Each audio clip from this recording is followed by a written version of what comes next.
বুঝছেন? মেকি এসকে রাসূল, এই ধরনের এসকে রাসূল আমরা করি না। কেন? আল্লাহ নবী ইসলাম নিজে নিষেধ করেছেন।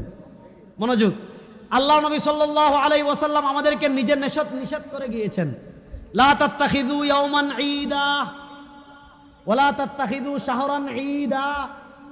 নবী করিম ইসলাম নিজে নিষেধ করেছেন, নিজেদের পক্ষ থেকে কোনো দিনকে ঈদ বানায়ো, কথা কয় না, নিজেদের পক্ষ থেকে কোনো দিনকে ঈদ বানায়ো।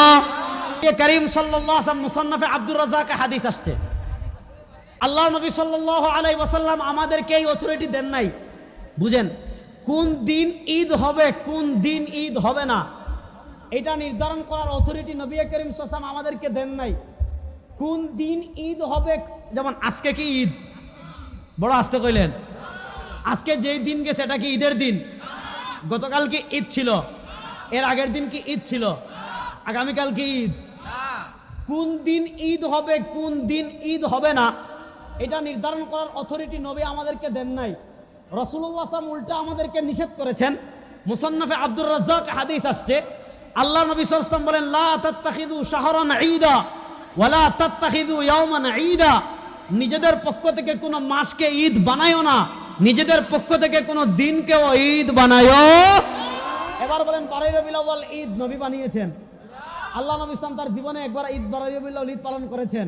দেখেন, আপনি যদি বলেন 12 রবিউল আউয়াল সর্বকালের সেরা ঈদ, তাহলে এই কথা বলার দ্বারা আপনি প্রথম অপবাদ দিয়েছেন নবী করিম ইসলামের উপর। কেমন অপবাদ?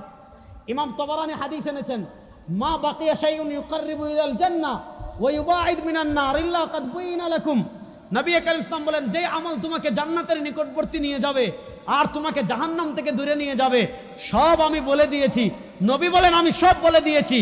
প্রশ্ন হলো, নবী বললেন সব বলে দিয়েছি, তাহলে নবী আপনি যেই দিনকে সর্বকালের সেরা ঈদ বলতেছেন এই দিন সম্পর্কে নবী আমাদেরকে তাহলে বলে যান নাই?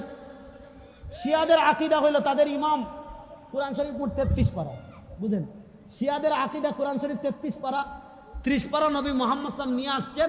আর কিয়ামতের আগে যখন উম্মাহ ফিতনায় পড়বে, তাদের কোন ইমাম পাহাড়ের কোন গুহায় আসেন, ওই ইমাম আরো 3 পারা নিয়ে আসবেন।